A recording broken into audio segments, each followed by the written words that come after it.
live, right? Did press go live. Oh my god.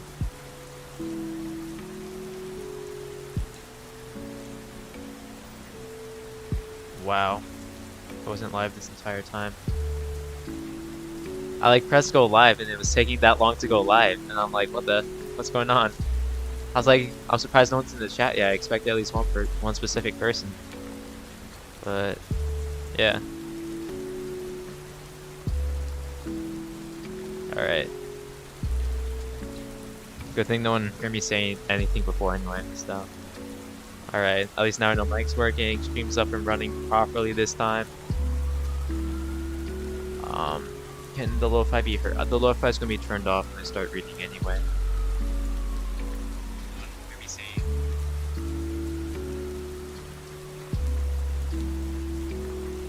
Yeah. Someone once upon a time told me that I talk fast. That's usually because I don't have it scripted and all that. Usually just talk at my ass when I do these streams and stuff. But yeah. So unfortunately, for those of you who were in my Modern Warfare stream earlier, those of you who were watching back to back after I streamed in my playlist or whatever, no more Modern Warfare tonight.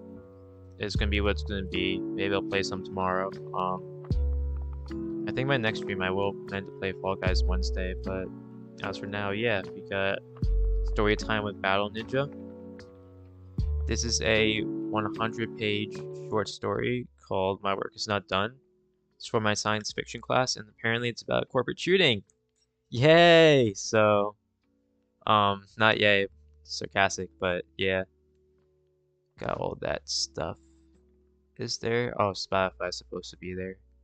I think now that I know that my follower box is working, I will put a follower box here. But I am gonna redesign both sides of my stream sometime in the future. Everything's running. No lag spikes. That was only Modern Warfare's problem. It's good. It works.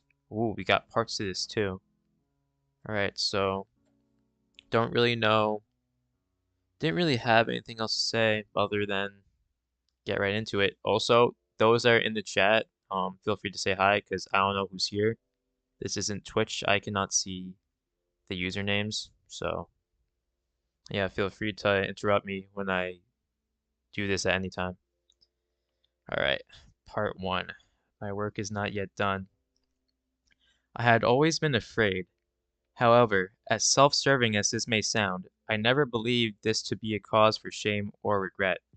Even though an intolerable suffering may ensure from such a trait, it seemed to me that the finest people as people go cannot help but betray a fair portion of fear and insecurity, even full-blown panic.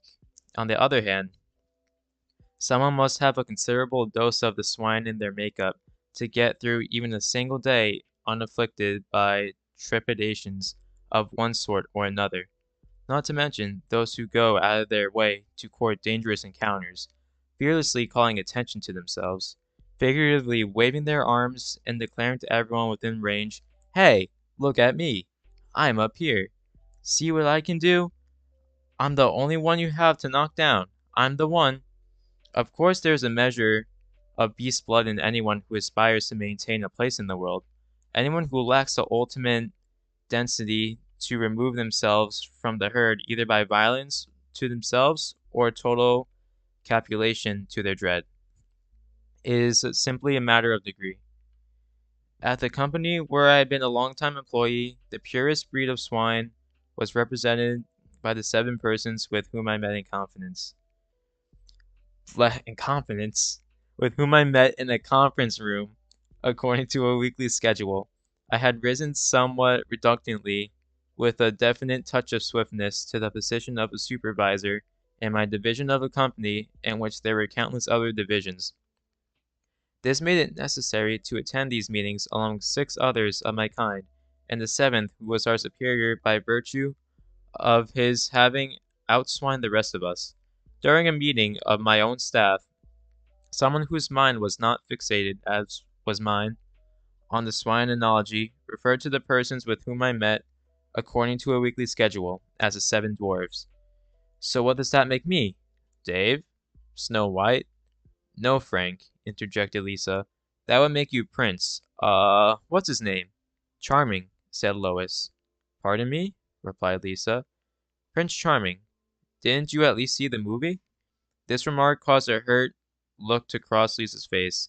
It was a good one, very realistic. Hey, I was just kidding, said Lois, who wasn't easily taken in by false or exaggerated phenomena. Lisa perked up again on cue and continued. That's right, Prince Charming. Well, thanks for saying that, Lisa, I said, but I wasn't quick enough to head off Christine. We usually talk nice about Frank behind his back, but it's okay. You've only been here a week. I'm sorry if it sounded like I was trying to score points or something, said Lisa, actually sounding quite sincere this time. The department where I used to work. You're not there anymore, I said. You're here, and everyone here used to work somewhere else in the company. Except you, Frank, said Elias. You've been in this department forever. True enough, I replied. After the meeting with my staff ended, I proceeded immediately to the other meeting, where I intended to play the swine in a way I had never tried before. I had a new idea to present to my colleagues, which of course would involve a considerable amount of arm waving and look at me behavior. It had been some time since I had reaccredited myself with my peers, and I was beginning to suffer from an uncomfortable sense that my standing with these persons was in question. This is the paradox of always being afraid. While the pangs of apprehension and self-consciousness may allow you to imagine yourself as being created of finer materials than most, a certain level of such agony necessarily drives you to grapple for the reassurances and approve of swine, or dwarfs if you like, who function as conductors of a fear from which they themselves do not appear to suffer. And how well they are able to control this fear, turning it into your direction at will and causing its dreadful current to flow just long enough to send you running to them so that you may be allowed to make a case for your own swinehood, hoping to prove that you are an even bigger swine or a smaller dwarf than they. This is the only thing that can bring some relief from the most pernicious, I think that's how you say it, form of being afraid. The anxiety provoked by other people and what they may do to you either collectively or as individual agents. Tragically, the same fear that allows you to believe yourself a better specimen of the human species than those around you can only be tolerated for so long. Anything beyond that point, any excess of anxiety, and you begin to imagine yourself closeted in a little room somewhere under heavy sedation, or to consider an act of slaughter against yourself, or perhaps against others. Whoa. Dark. Thus, I was aching with hopes for my new idea. My special plan to increase the prosperity of the company, that institutional manifestation of the swine. I had longed for it to receive the snuffling high sign of my fellow wallowers in filth, the low voiced sanction, or so I hoped, of the 7 other dwarfs. Needless to say, I was terror-stricken. As usual, I was the first to arrive in the conference room where I met with 6 other supervisors in the division, and with Richard, our manager.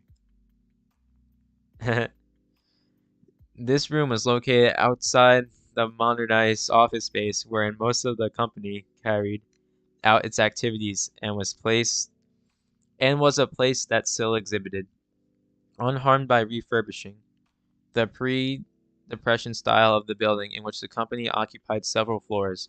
I was never sure what purpose the room was originally intended to serve, but I was disproportionately large and lofty for the small talk of business that echoed within its realm.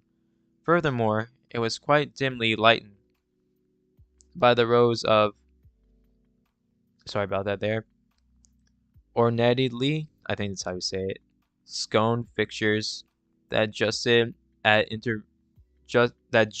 out at intervals from faded and intricate wallpaper, which had peeled away in spots. One could barely see the crumbled moldings interposed between the upper edges of the walls and the shadowy ceiling. The table at which I and the others met seemed to have been imported from the banquet hall of an earlier century, while the enormous leather chairs in which our bodies truly appeared of dwarfish size had become brittle over the years and creaked like old floorboards whenever we shifted within them. There was a row of tall, paned windows along one of the walls, each of them still valanced but without curtains. I like to look out of these windows because they offered a view of the river as well as a fine panorama of several other old office buildings. However, on that particular morning, a heavy spring fog had lingered long enough to obstruct any view of the river and had turned the other buildings in the downtown area into specters of themselves, only the nearest of which could be seen to cast their illumination through the fog like strange lighthouses. And I was grateful the aging monuments of the city for providing me, by no means for the first time, with a comic perspective that only a vision of degeneration and decline can bestow. Soon enough, though, the others arrived and took their places, seating upon down the already scarred finish of their. Oh my god, where was I? The already scarred finish of the table, their outsized mugs of coffee or towering containers of bottled water. I never failed to wonder how they were able to consume such incredible quantities of coffee, water, fruit juice, and what have you during these meetings. Bro, same. Like, I don't know why people always like need water with them, but it is what it is. I mean, I need water because I'm speaking. I guess if you're speaking a lot, you do need drinks. But anyway, moving on. I myself made a point of not taking in unaccustomed amounts of liquid prior to these weekly convocations, just so that I might avoid the necessity of distributing the proceedings by bursting out of the room in search of the nearest lavatory, or you can just say that so I don't need to use the bathroom, but whatever fits you, man, I guess. But none of the others appeared to have the least problem in this area. However, closely I scrutinized them for telltale signs of streets. Least of all did Richard, seem bothered by such bodily strain, since he always showed up with not only the largest container of coffee, but also a huge thermos from which he would at least twice refill his great barrel of a cup, on which was embol um the company logo. Yeah, whatever this right here. My brain's not working. Just watching them gulp mouthful after mouthful of their various liquids sometimes brought fantasies of a gleaming row of urinals to my mind. Perhaps they all wore special undergarments, I once considered, and freely relived themselves as we spoke about budgets and headcounts, speed to marketing, and outsourcing. All of which is simply to say that my co-functionaries within the division, along with Richard, were a complete mystery to me on every level.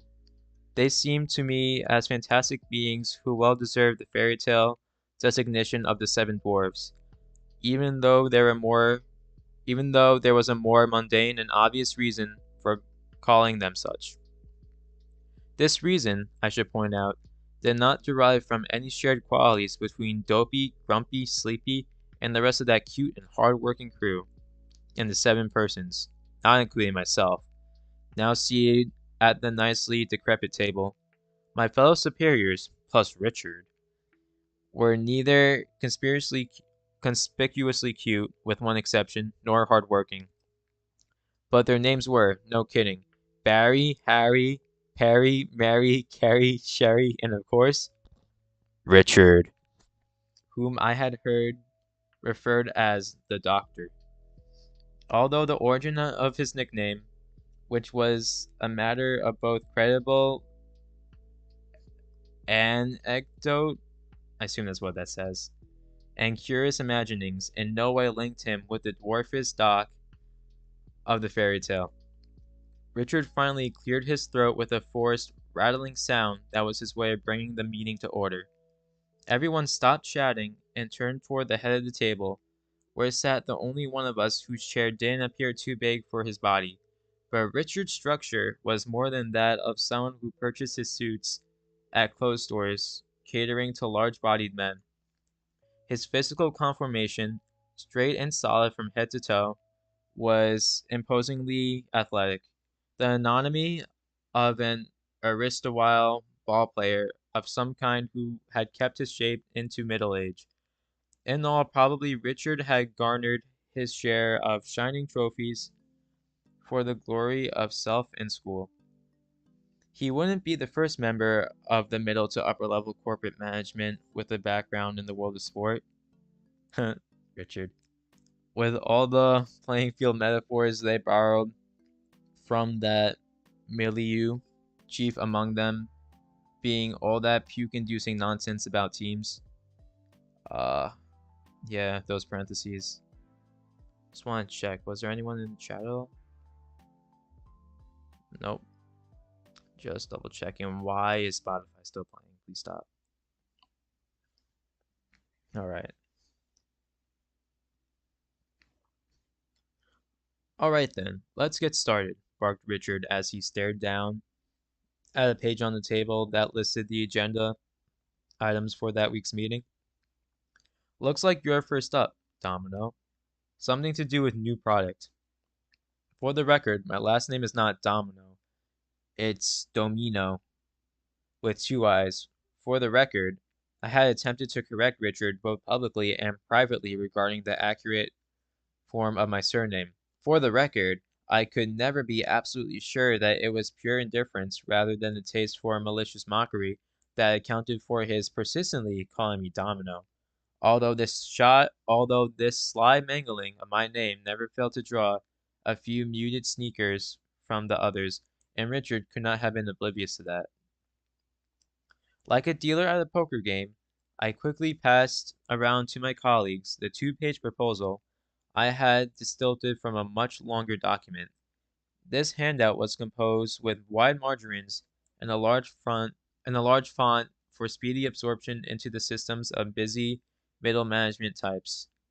I tried not to look around the table as they all glanced over it, turning from page 1 to page 2 almost simultaneously. When Richard was finished, he laid the document on the table before him and gazed up upon as if he were looking at a bowl of cereal in which he thought he might have spotted something unsavory, or possibly peering into a riverbed in which he glimpsed a shiny nugget in the shallows of clear water. "Forgive me, Frank," said Richard, "but I'm not sure I understand what this is supposed to be." I sat up as high as I could in my giant's chair. At least, at the last meeting you said that New Product was putting out one of their rare calls for suggestions for, well, new product ideas. This is a proposal for a new product, possibly an entire line of new product. I love it how, like, they just say new product and not what the product is, as if, like, oh, this is just like a we live in a society type of message. Just, oh, this is new product. We expect people to buy new product. I don't know. I just find it funny, the irony of it. That much I comprehend. Thank you. It's just, this is a little far afield from what I think anyone had in mind. I realized how it might seem that way. This is what I thought. I would bring it up initially at this meeting. I'd consider whatever feedback anyone might have to be of value before I submitted my final proposal in full. There's more to this? Quite a bit. Yes, I said. That's really something. I can only wonder where you found the time, given the rest of us have been frantically trying to dig our way out of one landslide or another that's threatening to bury us around here. I did almost all of it on my own time, if that's your concern, I said.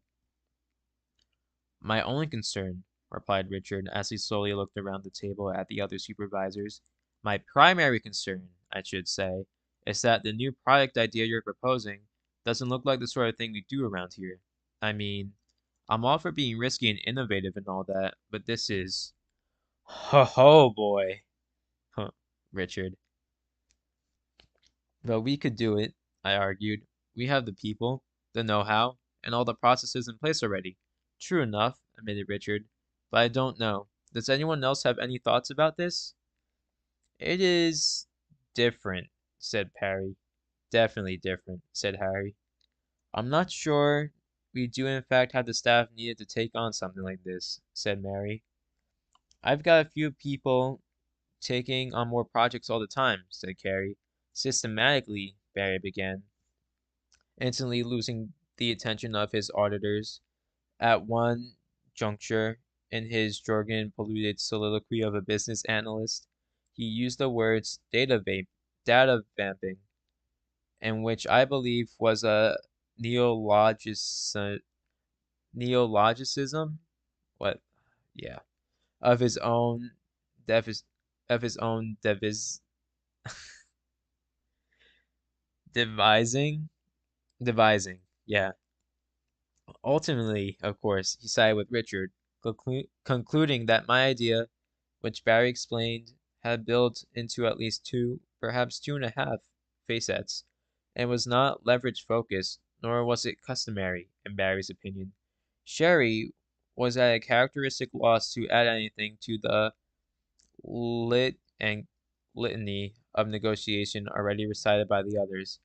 Although she did not manage to come up with faster, better, cheaper, which on this occasion might be construed to mean that my proposal was not quite in line with this triple-headed ideal. By this point, I was withering within the creaking depths of my chair, shaking my head in a slightly palsy of horror and forming phrases in my mind that refused to come together into coherent sentences. Then, for a brief moment, the words con- conjugated. Guys, listen, I'm gonna be mispronouncing a lot of words here today. If you want to pronounce it out for me in the chat, please just go ahead and do it. Roast me, fry me, I don't care. I know that the company has traditionally produced only that which looks like what it has previously produced. In other words, recycled impersonations of what we've been doing for the past 2 decades. It's called leveraging, Frank. It's what we do, and it's still managing a good margin. But for how much longer? Look, said Richard, I enjoy brainstorming new ideas as much as the next guy. It's just that by bringing this to me, to all of us, it's like asking for a sanction of some kind, and that's asking for a lot. How about if you hold off on this for a while? Give us all the time to think this over and revisit the whole thing at a later date. What do you say? Sure, I said, positive that this matter would never arise again. Fine, said Richard. Now let's move on and talk. Now let's move on to the next item on the agenda. And for the rest of the meeting, I tried not to betray my inner turmoil. Moreover, I couldn't keep my mind from its obsession with a new terror, the sense that I had been the victim of an ambush, that no scheme that I might have advanced before that particular gathering stood a chance, that whatever plan I had brought to that meeting and laid upon the time-ravaged table would have died there. Outside the windows of that antiquated room the fog was slowly fading away, revealing once again a view of the river and the cityscape, in which my mind moved along the streets of calming decay. Fear, when blended with failure, distilled into a deadly brew. So is this is in part 3, right? It's like, why am I on page 10? I assume when I get to the new parts, it will say, right? Damn, 110 pages, guys. It's gonna be a lot. This is definitely gonna be multiple parts. Okay, whatever. I'll figure it out. Back to page 10. As I scroll and I scroll.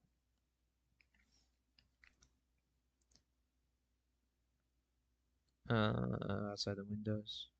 Okay. Fear, when blended with failure, distills into a deadly brew. I had been so caught up in what I thought was the brilliance of my new idea, my special plan, that I never seriously pondered the consequences of it being rejected out of hand by the very persons I most wanted to accept it. This was a miscalculation of vast proportions, no question about it. This was yeah. For the rest of that morning, as I sat in my supervisor's cubicle, I could do nothing but inwardly reproach myself for being a creature of deranged judgment. And not even that. I was no more than a primitive organism with no faculty of judgment whatsoever, a slick of slime mold posing as a human being. You're making too much of this, said one of those secondary selves that are implanted inside every one of us and that come to our attention on these occasions, spitting forth idiotic cliches like a mad schoolmaster from which a worn-out textbook of conventional wisdom. In the grand scheme of things, the voice continued before I grabbed it with both hands and wrung its neck, spitting out my words of contempt through gritted teeth. A, there's no grand scheme of things. B, if there were a grand scheme of things, the fact that we are not equipped to perceive it, either by natural or supernatural means, is a nightmarish obscenity. C, the very notion of a grand scheme of things is a nightmarish obscenity. When Galileo brought his findings before the board of directors at Vatican Inc., he was at least armed with the facts that responsibility supported his botched attempt to deal with those who endorsed the obscene nation of a grand scheme of things. He could know that he was right, even though he was also an utter fool for sharing what he knew with the wrong people. I couldn't know anything about the worth of my idea, my plan. Its value resided exclusively in the estimation of the people around me, especially Richard. It didn't matter, not even to me, whether or not it would prove to be a source of profit to the company, in the unlikely event that the greater powers of that commercial entity ever acted on my plans. Most initiatives did not amount to much. The important thing was to demonstrate that my four cloven feet were skittering swingishly in the same direction as those of everyone else. The debal the oh fuck. Such a simple word too. The debasol that took place at the meeting that foggy morning merely served to give away what I most wanted to hide, that I was moving in an entirely different direction from the rest of them. My only resource now was to follow Galileo's example and resent my ridiculous idea, my special plan. While my mind had brought forth such a scheme, it had begun to confound even me. I knew what I was supposed to say and do in my position at the company, and those duties did not involve any kind of innovation or brilliance whatsoever. From the moment I foresaw such things about From the moment I foresaw such things as abominations and vowed never again to conceive a new thought or scheme or a plan unless bidden to do so, a task I knew would never be inflicted on me. I would say and do only that which I was supposed to say and do. That was all, and only that. But as my mind was still spinning in this groove of historic vows and disavows, swearings and swearings off, the hulking shape of Richard appeared at the entrance of my cubicle. "Got a minute?" he asked. "Sure," I said as he was already stepping into my workplace and making himself at home. It was his In his fist was a copy of the two-page handout delineating delineating the proposal I had pro-offered earlier that morning. Okay, here's how it is. Number one, I'm not saying that I'm going to make myself a seniority to any of this, or that I endorse it in any way, he said, lightly shaking lightly shaking at me the two-page handout he was holding. Number two, I don't want you to think that I'm a complete villain and that my function around here is to squash your spirit every chance I get. Therefore, I decided to pass this along to new product. No special delivery. No marching bands or fanfare. Just to push it into their mailbox and see what they make of it. Cut this down to a single page. A half a page would even be blah. Cut this down to a single page. A half page would be even better. And send it to me. I'll forward it to the MP crew along with some other communiques I have for them. Can you live with that? Yes, I can. Thank you very much.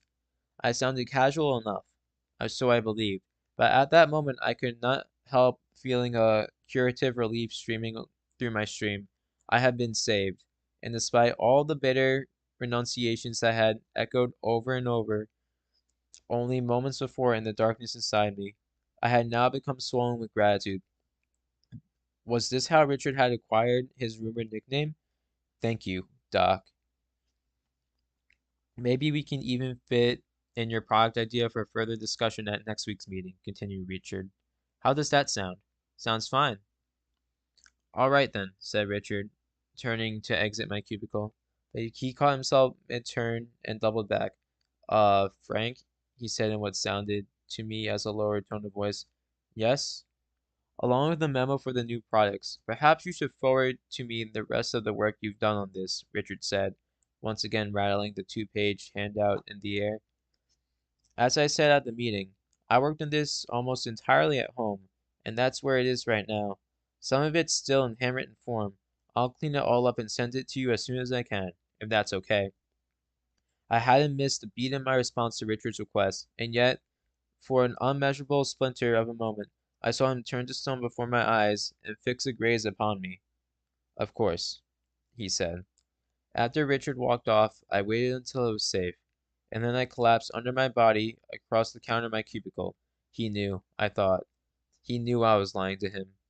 I had the entire proposal on a disk and printed out in polished form as a stack of 50-some pages in the lower drawer of my desk. I opened the drawer to check that its contents were actually still there. They were, even though for some delirious reason I thought they might not be. I touched the disc and flipped it through the pages several times.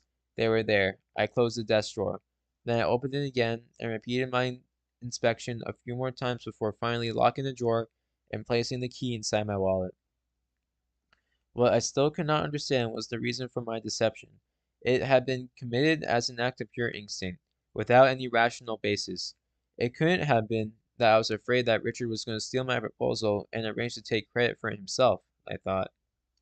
Others had done that to me over the years, and I was never the least put by their betrayal. I wasn't looking to move any higher in the company than my present position, so why should I care about making time with anyone but my immediate superior? I wanted to stay where I was. I wanted to keep working my life securely in the status quo, and I wanted to be left alone. This had been the motive for all my actions on my job. This was why employees of a similar disposition transferred to my department whenever there was an opening. We were a trope of contested parasites, self-made failures, and complacent losers. What lives we had were carried on entirely outside the psychic perimeter of the company. We did our jobs and did them as well as or better than anyone in that organization. And then we went home and spent time with our families, or worked in our gardens, or painted pictures, or simply did nothing at all. Whenever we sought to attain in this pre-curious and in all candor French world, we looked for outside the company. Of course, I could always send my full proposal the very next day, and Richard could then do with it what he wished. In that sense I had done myself no special harm, but he would still know that I lied to him, and I had no idea what that might mean. 3 days passed. On each of those days, immediately upon waking from my senseless or scary dreams, I said to myself, today I'm going to send Richard the document of my plan. At the end of each day, having sent nothing to Richard. Damn, deep. Almost like yeah, almost like most of us do that ourselves, procrastination and all.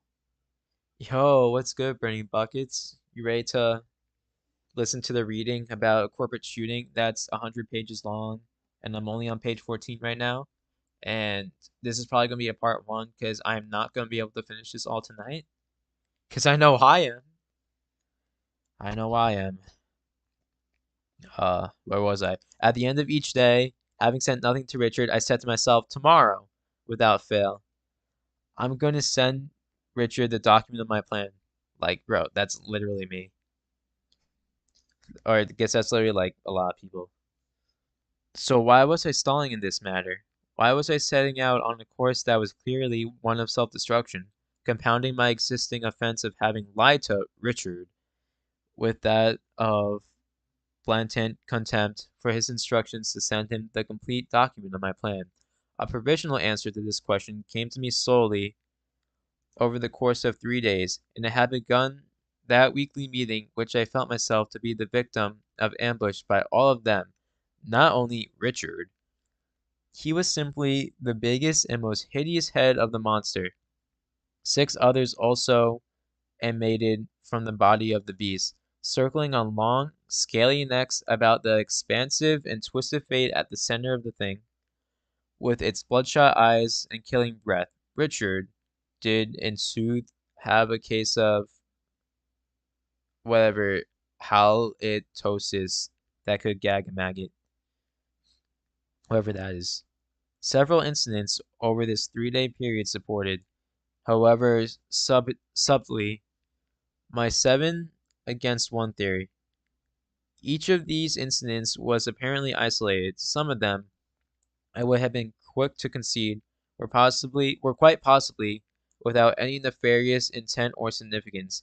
I list them here in sequential order, with subheads to forecast the main characters involved in these vigants. Vigants? Alright, whatever. So here we go, beginning with Perry. Later on Monday, the day of the weekly meeting, I was passing through the company's reception area. This was plushly carpeted, softly lighted, and expensively decorated space that served both to impress and intimidate anyone who entered it. Partially first-time visitors, such as new job applicants waiting to be summoned for an interview, business people waiting to be summoned by whoever was their contact within the company, or simply some kid delivering pizzas. Among the appointments of this area was a piano, which no one in the company ever touched, except Perry. It was not an unusual sight, especially around lunchtime, to see him either approaching, walking away from, hovering over, or actually playing that piano. Fortunately, for all concerned, he never played for very long. What he did play was invariable. Perry's repertoire, judging by what I heard, consisted wholly of a series of jazzy-sounding chord changes that he would ham-fistedly pound out, following this ratchet with a tinkly right-hand flourish on the upper keys. This activity was a bleh. This activity was but a single element of the jazz world imagined of himself that Perry appeared to hold and evidently desired to convey to others, although he did so in a absurd, or perhaps half-hearted manner. Overall, Perry's simply not a very jazzy individual, and he was intelligent and self-reflective enough to realize this fact. Nonetheless, from whatever mysterious motives, Perry was willing to settle for a Halloween costume version of Mr. Jazz that consisted of a few props, a stereotype gesture or two, and a placid mask.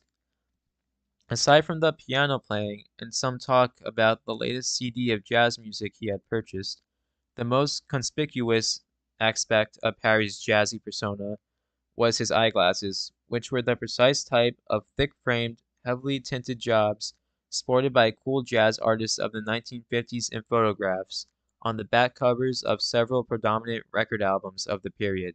Now, I myself wore eyeglasses contemporary in design, the lenses of which had a slight amber tint blended into them, although I had opted for this feature on the advice of an approximate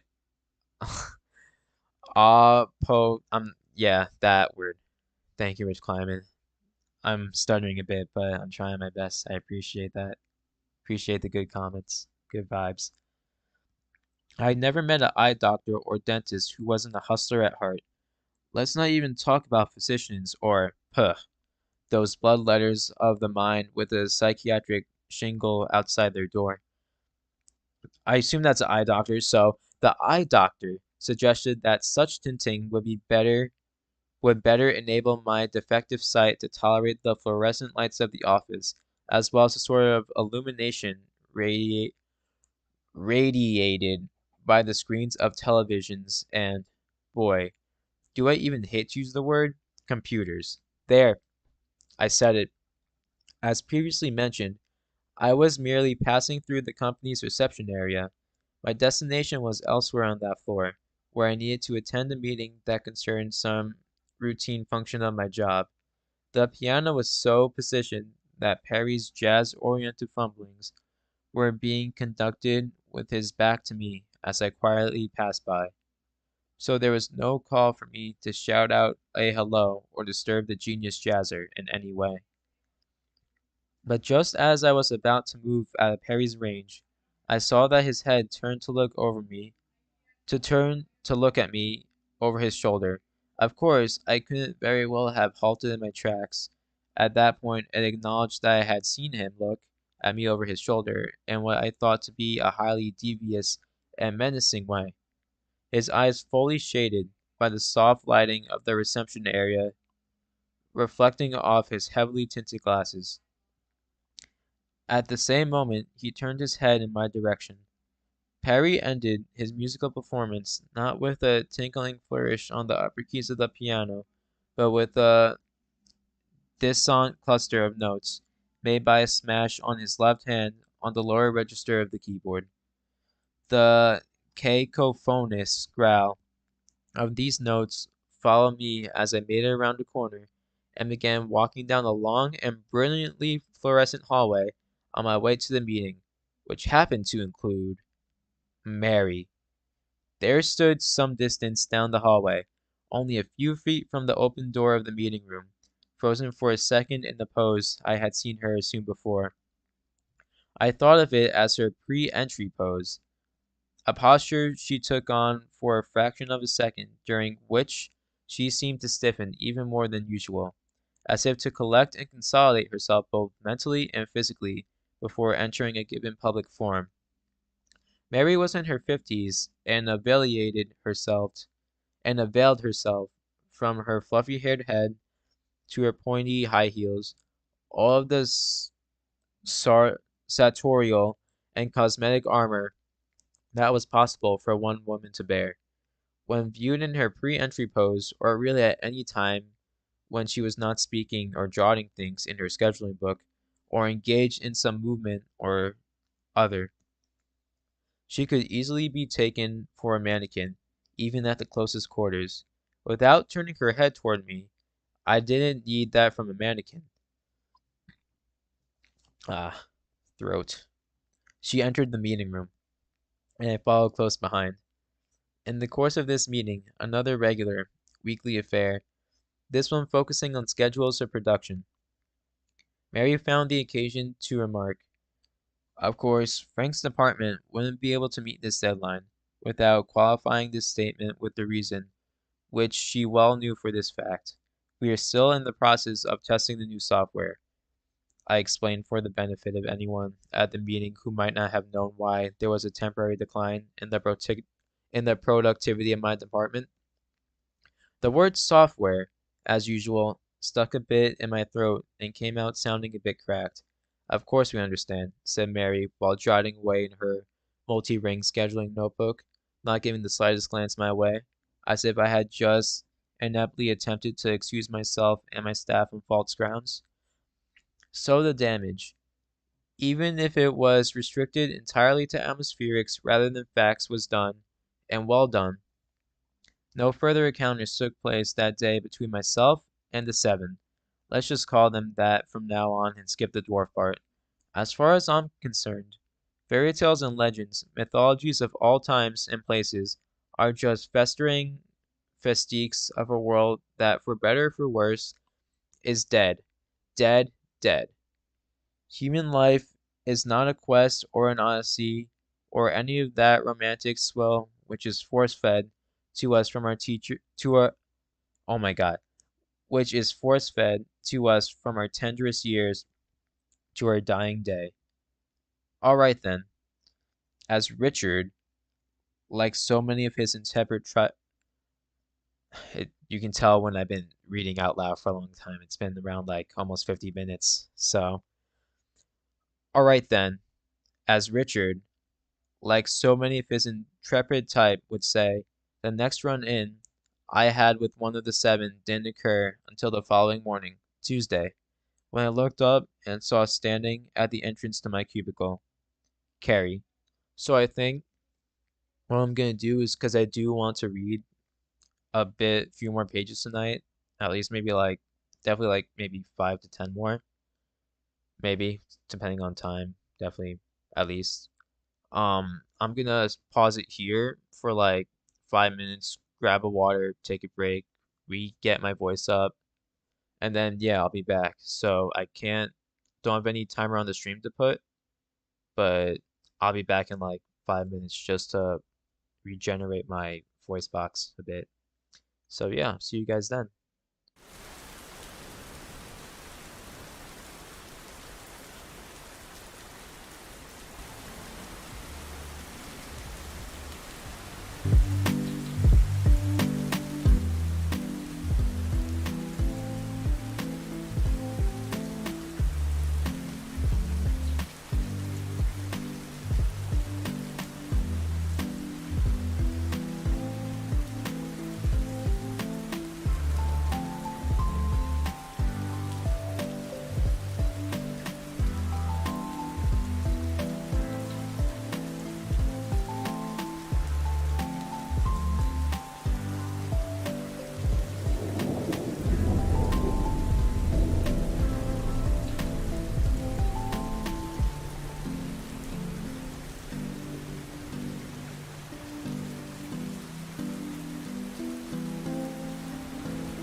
Got water with me this time. Make sure I drink in between because other than that, um, my voice just gets dry and then I stumble on all my words. So let me just make sure that the iPad is hooked back up and then can get going. Hope everyone's having a good night so far though. Yeah, probably shouldn't have let this die out as I left before, but that's fine. But once I restart the receiver, I can get back up and going.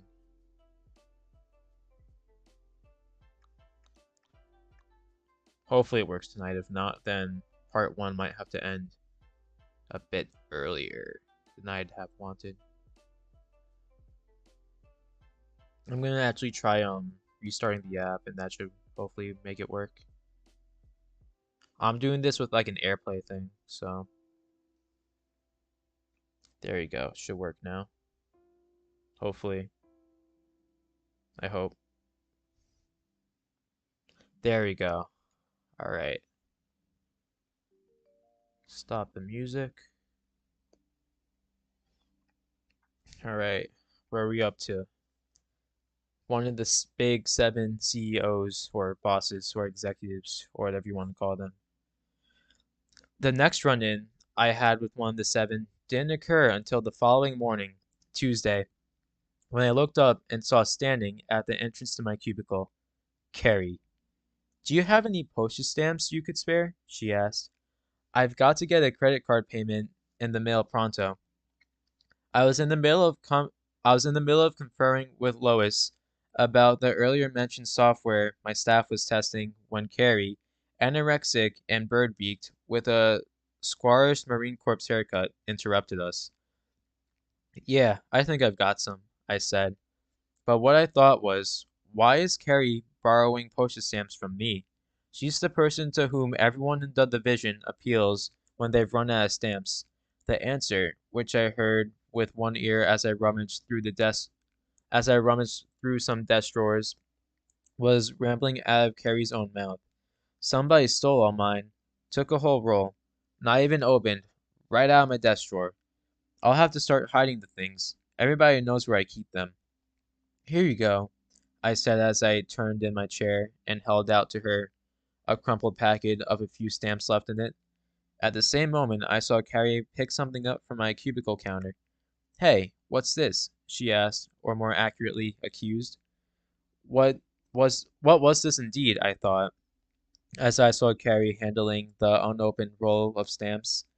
Lois, who was seated in the chair between Carrie and myself, was trying to make herself discreetly invisible by fixing her eyes firmly upon some dimensionless point on the carpet. "Carrie," I said, "I have no idea where those came from." "I just bet you don't, Frank," said Carrie before she turned and marched away. "Lois," I said, "did you see those stamps when you came in here?" Lois materialized from her invisibility and replied, "No, but I didn't not see them either. I mean, if someone should want to make a big deal about it, what could I say?" "Do you think I might have stole Carrie's stamps?" "Not for a second." She shot back so fast that her words nearly overlapped with my own. "How could you even ask me that?" "Sorry," I said. "Apology accepted," said Lois. "But just because I know you didn't take Carrie's lousy stamps." "Yeah, it looks bad," I said. "Yes, it does," Lois agreed. That, of course, was exactly why Carrie made sure that Lois was present as a witness. This enabled Carrie to say, "My stamps were missing, and I found them on Frank's desk." Go ahead, ask Lois. She was there. And what could Lois say but, "Yes, I was there. I saw Carrie pick up a roll of stamps from Frank's desk." Of course she couldn't refuse to discuss the subject, but obviously that would only further incriminate me, suggesting not only that Lois witnessed the event, but that she also considered it sordid to speak of. Carrie, and thus crafted a setup for which I had no possible defense in the court of rumor, even if nothing could be positively proved against me. In contrast to the bold tactics of Carrie were the effortless subversions of Harry. and a affable enigma is the only way I can describe him. Always natty, always nattily attired, a positively attentive, oh my god, attentive or hovering somewhere about this person whenever one spoke to him. Always willing to get right on things anyone asked him to do. Always willing to follow through with things whenever anyone made a request of him, and never ever doing any of these things.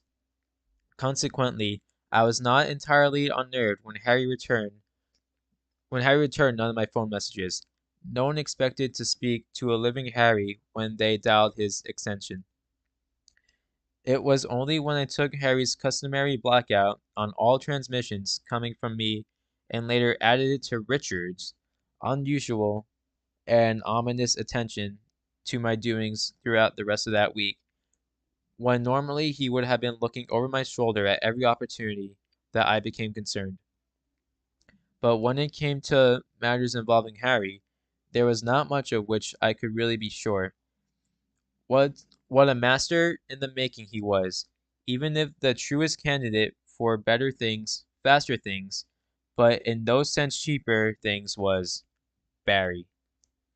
He was the most apparent of all the potential heirs to Richard's position when the day came that the one-time star quarterback or record-breaking baseball pitcher or whatever, for one reason or another, departed from our division, our company, or the world entirely. Seemingly, Barry was only passing through on a brief tour of duty as a departmental supervisor in the division. He came to us repeatedly as a person who possessed highly evolved organizational skills, which he had demonstrated in a number of other hotspots throughout the company.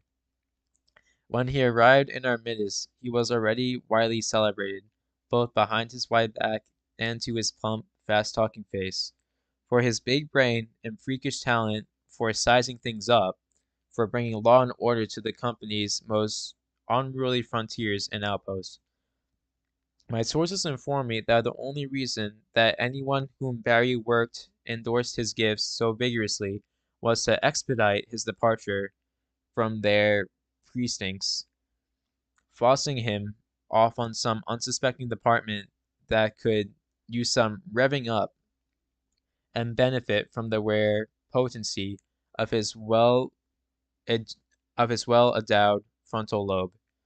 And thus arose the legend of Barry the Brain, Barry the Organizer, and, most unfortunately, Barry the Reorganizer.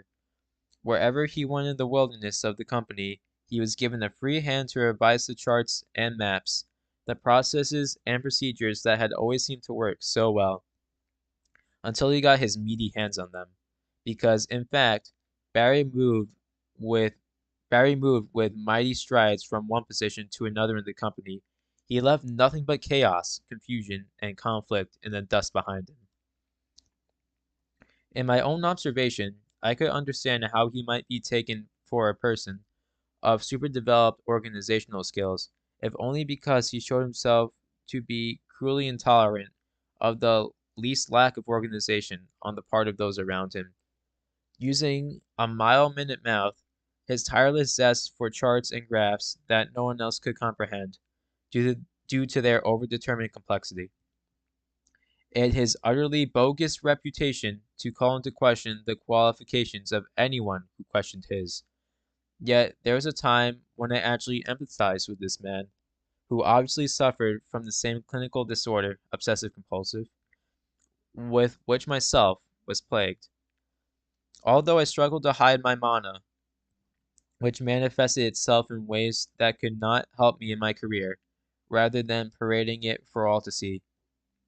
But the time for empathy had passed when I earlier than arrived at work earlier than usual on Wednesday of that week. I wasn't at all surprised that Barry was in the office at that early hour, although my inner alarm went off when I saw him murder mar Maradoing, or whatever that whatever that is, marveling about the region of my cubicle, moving, as he always did, at a comically brisk pace for a man of his heftiness. "Barry," I said by way of greeting. "Frank," he returned, his voice dropperling into the distance. Then, immediately upon entering my cubicle to begin my work that day, I jumped back as if a wild animal had leapt out at me. My own obsessiveness did not involve a fastidious sense of organization, but there was my workspace, and it was trim. I didn't think for a moment that the housekeeping staff of the building had gone on a rampage of tidiness where my cubicle was concerned. No others in the area betrayed such treatment. As I noted after a short, secretive investigation. Okay, so I got the message. Barry was here. It read as if spelled out on pushpins on my bulletin board. What of it? I thought. I had nothing to hide. Then my own variety of obsession took over, and I practically dove for the desk drawer which contained the electronic and printed documentation of my proposal, my new product idea, my special plan. I was on my hands and knees. Uh, I was on my hands and knees, staring at the desk metal face of the drawer. I wanted to dust it for fingerprints, use a magnifying glass to examine it for the tiniest signs of forced entry, test with a micrometer if the lock had been tampered with by foreign hands. Of course, none of that would have all evaded my anxiety, and, in time, still on my hands and knees, I grasped the handle of the drawer and gave it a heart-stopping pull. It was still locked for whatever it was worth. And that was worth nothing, because someone could have picked the lock on the drawer, taken its contents, and closed it back up again. Pulling my wallet from my back pocket and fumbling around for the key, I opened the drawer. Everything that had been inside before was still inside, yet nonetheless wanted my print kit. Yet I nonetheless wanted my print kit, magnifying glass, and micrometer to judge if anything had been disturbed. In addition to the documents locked away in that drawer was a folder of photographs of sights around the city, photographs which I had been taking for years. I had many more such folders at home, full of pictures of alleys and abandoned houses, boarded up churches, a derelict library, with inner photos of fallen shelves and moldy books strewn across a gritty floor.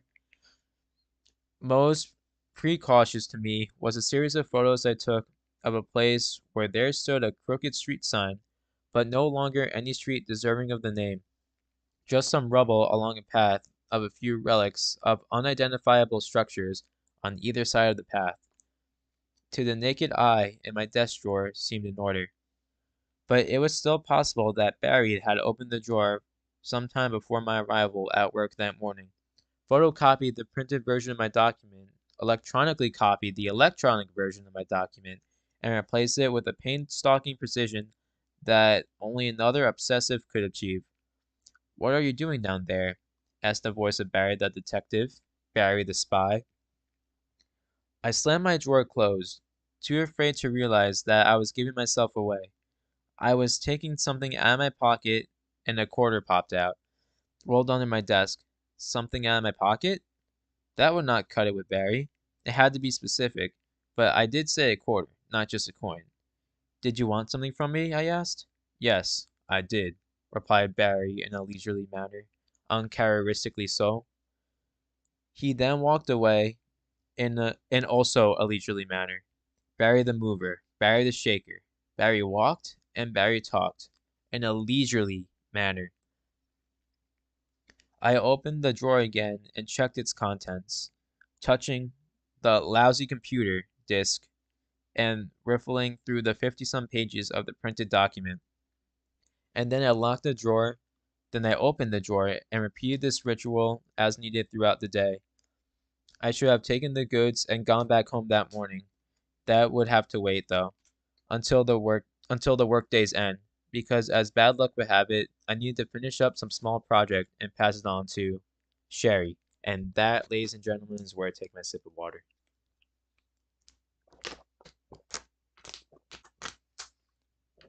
All right.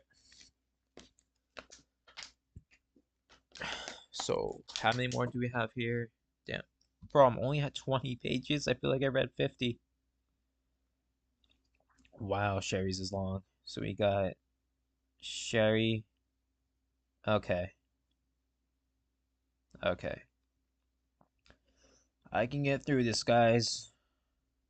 What's it? I gotta get to page 50 by Tuesday, which means this will probably be like this is going to be like at least 3 to 4 parts because I'm only up to 20 pages and it's been an hour about. So yeah, but hey, that's life, I guess. So I think I'll see how I feel after Sherry, but I might cut it off after Sherry tonight. All right, I need to finish up some small project and pass it on to Sherry. I stayed as close to my cubicle as I could during that day. I managed to forego trips to the men's room and went without leaving the building for lunch at the Metro Diner, which was actually a daily pleasure, an escape rather, and not any part of ritualistic behavior. But at some point, I needed to pass on this eensy weensy project to Sherry. The deadline was 2 o'clock. I thought perhaps I could get Sherry to pick up the work at my cubicle rather than rather than having to transport it all the way across the floor to hers.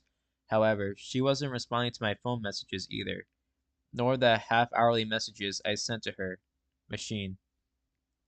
When the time came to make the delivery, I tried to do it as fast as possible, strutting at the speed of Barry to Sherry's cubicle, which was near the door leading outside the company's office space and into the hallway, where one could still see the pre-depression style of the building and enjoy cracked walls and moldings, the dusty globes of dim light that depended from lengthy, tarnished chains running down from the high ceiling, and the creaky railings and and banisters that lined the stairwell, soaring both upward and downward into the most suggestive shadows I had ever seen.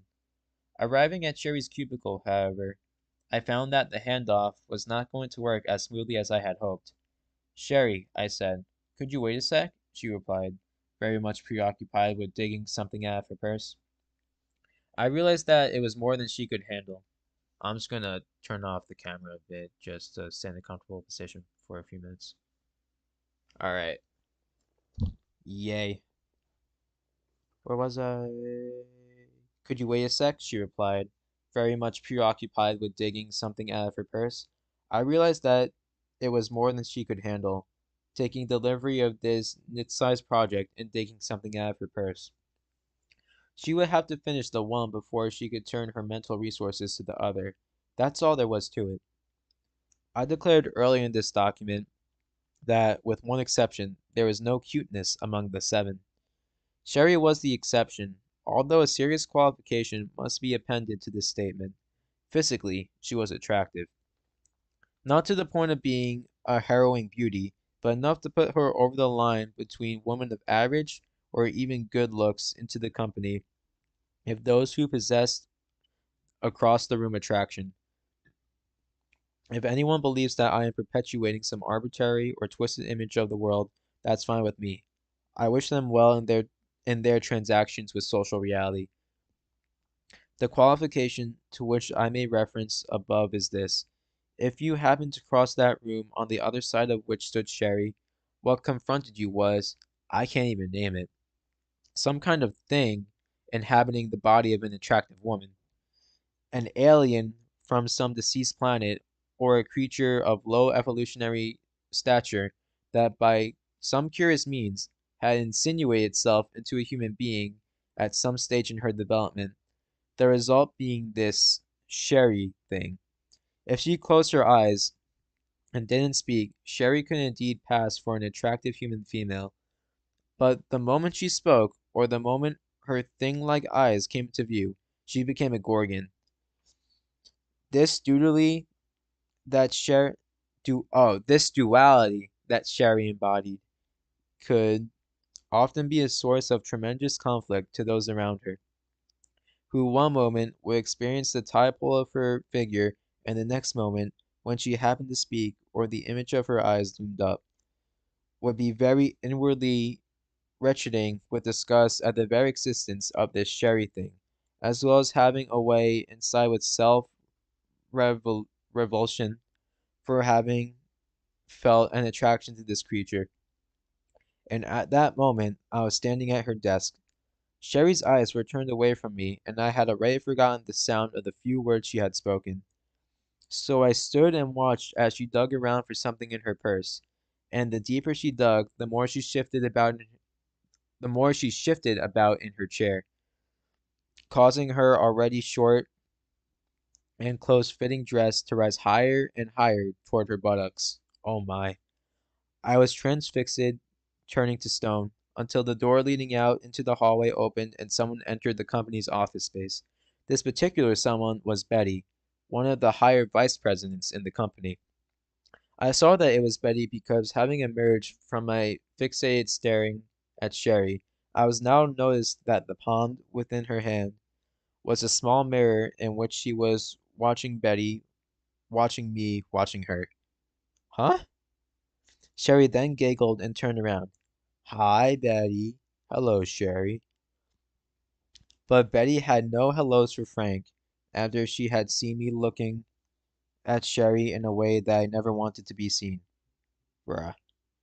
Her face merely exhibited a look of disgust at me before she continued on her way.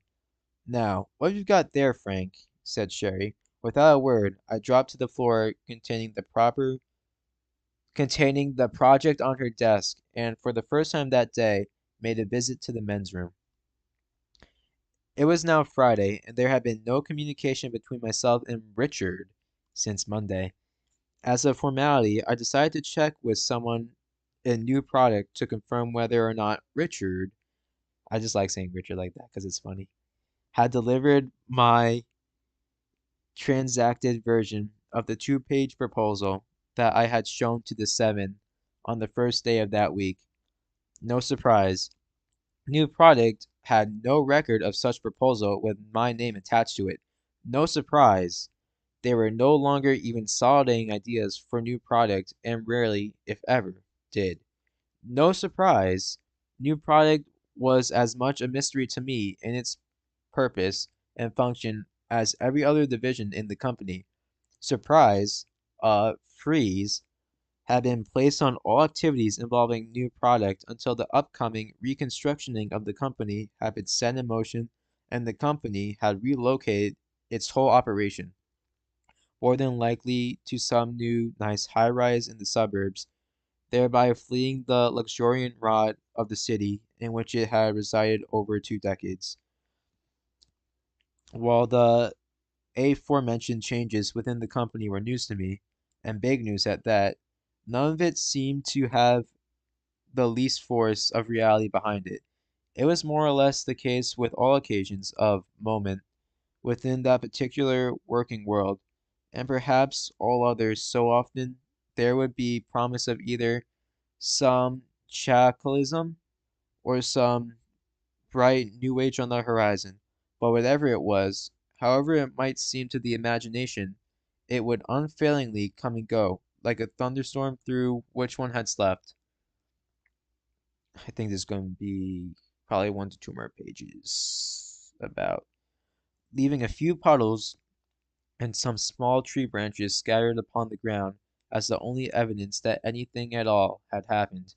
Every milestone in the history of the company, even when forecast with heaps of hoopla, was ultimately played out according to some secret timeline of geologic tandem, so that it was drained of all interest in drama well before it took place and afterward, when all but unnoticed.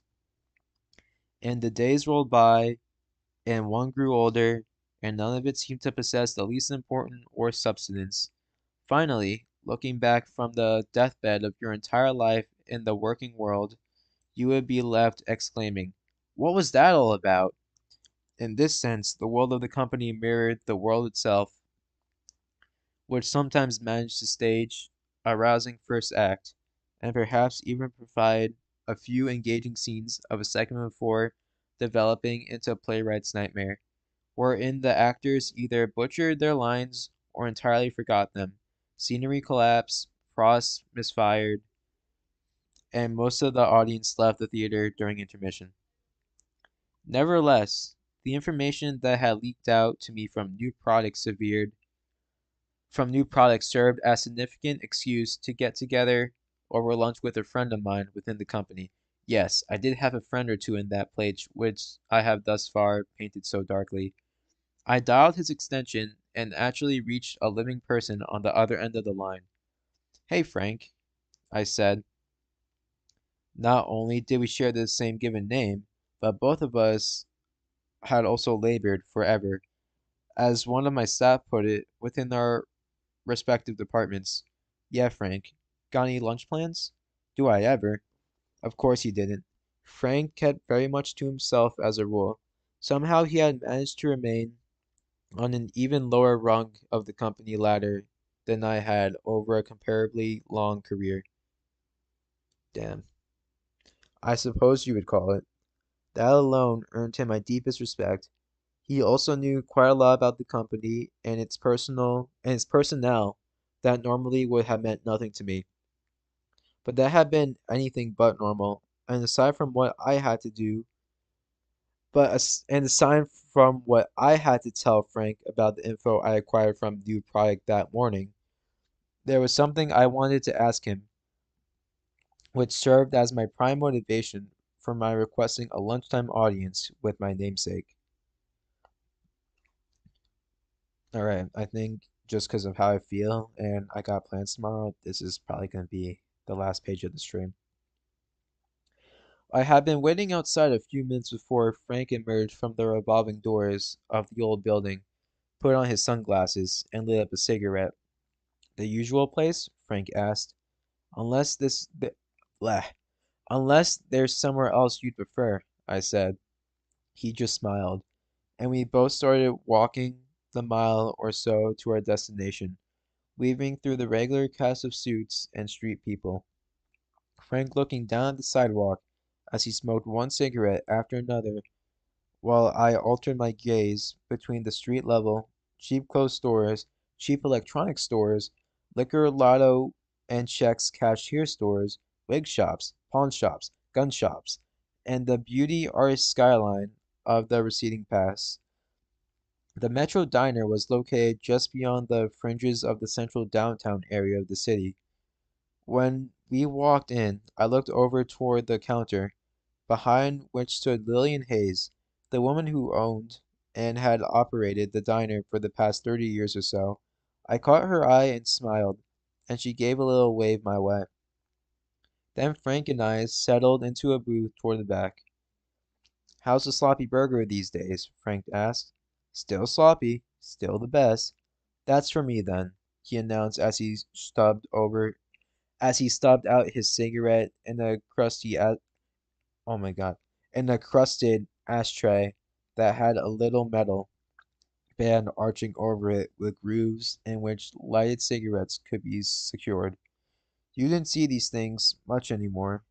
You don't see these things much anymore, Frank observed, examining the ashtray with the eye of the most sensitive lover of downtrodden artifacts.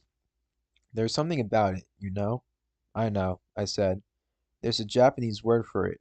Wabi. Wabi, repeated Frank, who didn't acquire the verbal definition of the word to understand its meaning. There was a lot about the Metro Diner that shared this same quality, which was the primary reason I had been an habitué of the place for many years. I also lived in the backstairs apartment above the diner, for which Lillian charged me a modest monthly rent. Over sloppy burgers, I told Frank about the reconstructing of the company I heard about, which elected from him only a shrug of profound uninterest. Then I told him about the relocation, which interested him only from the practical standpoint of travel time to and from work. Um, is that it? Frank asked.